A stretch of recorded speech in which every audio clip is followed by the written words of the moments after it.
Shalom, selamat pagi Bapak Ibu Saudaraku yang dikasihi Tuhan. Salam sejahtera buat saudara semua dimanapun berada.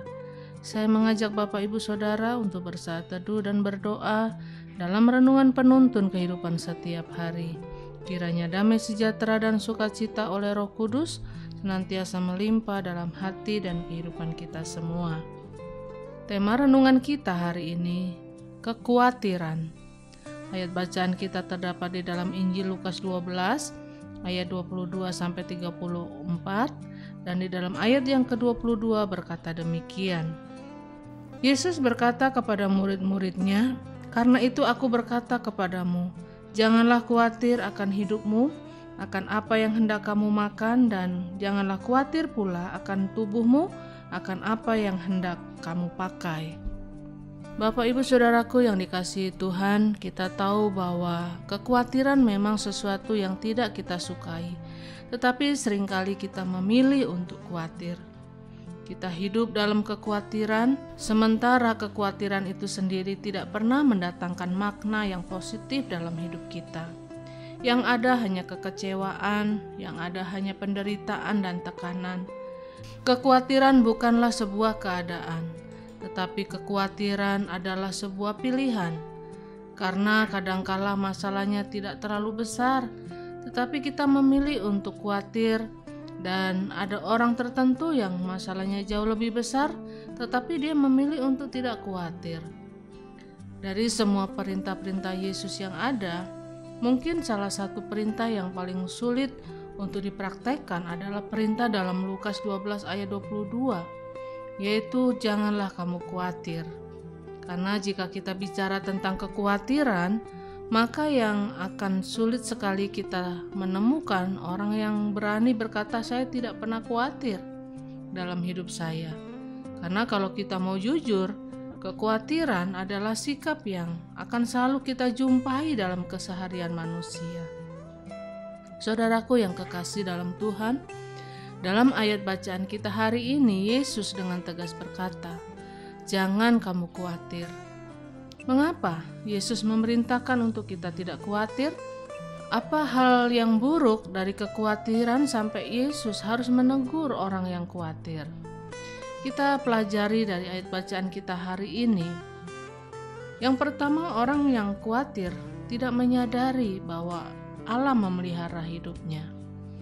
Orang yang khawatir selalu meragukan pemeliharaan Tuhan dalam kehidupannya. Sementara kita tahu bahwa Bapa selalu memberikan yang terbaik untuk anak-anaknya. Ketika kita khawatir, sebetulnya kita sedang menolak segala bentuk janji-janji Tuhan, dan kita sedang meragukan pemeliharaan Tuhan atas hidup kita. Kekhawatiran memang bukan dosa, tetapi orang yang khawatir adalah orang yang sedang menolak janji pemeliharaan Bapa dalam hidupnya dan tidak percaya kepada kebenaran firman Tuhan. Dan yang kedua, kita belajar mengapa Yesus berkata jangan khawatir. Orang yang khawatir tidak mendapatkan keuntungan apa-apa. Di dalam ayat yang ke-25 dijelaskan di situ. Orang yang khawatir tidak akan memperoleh hasil apa-apa. Karena kekhawatiran tidak pernah bisa mempersatukan rumah tangga, tetapi justru menghancurkan.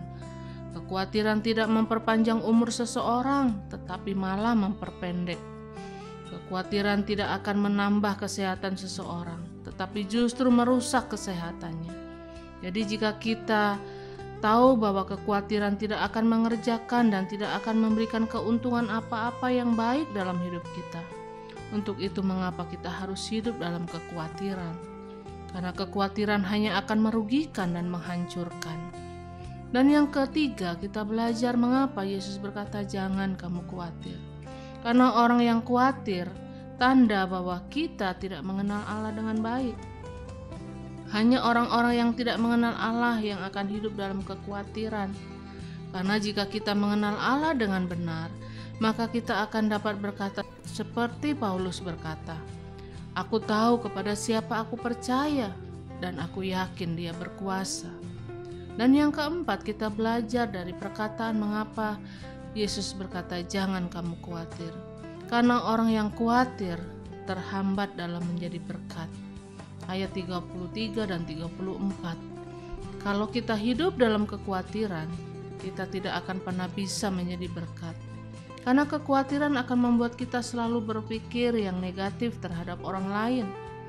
Orang yang hidup dalam kekhawatiran bisa saja dia memiliki keinginan untuk menjadi berkat, tetapi keinginan itu tidak akan dipraktekkan karena dia selalu khawatir dan takut untuk bertindak.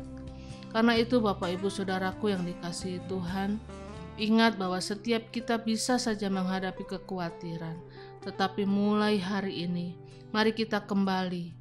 Kita harus mengambil tekad untuk melepaskan diri dari kekhawatiran. Tetap percaya kepada janji Allah, berjalan dalam kepastian dan bersyukur setiap hari, karena sesuai iman kita akan terjadi pada kita. Amin. Mari kita berdoa.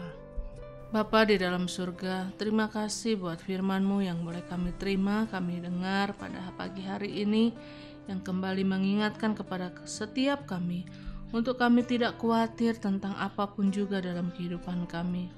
Karena kekhawatiran tidak akan menambahkan apapun dalam hidup kami, tetapi justru kekhawatiran akan merugikan banyak hal dalam hidup kami. Karena itu Tuhan, ajari kami untuk kami menyadari bahwa Engkau Allah Bapa yang senantiasa memelihara hidup kami, dan Engkau Allah yang akan senantiasa menjamin keberadaan kami. Karena itu kami tidak perlu khawatir untuk apapun juga.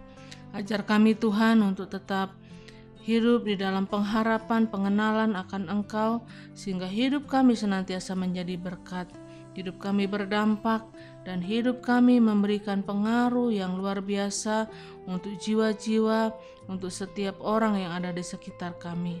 Dan biarlah Tuhan damai sejahtera-Mu melimpah dalam hidup kami, sehingga kekhawatiran itu tidak menguasai kami. Terima kasih Bapa, inilah doa kami, di dalam nama Yesus kami berdoa. Haleluya. Amin.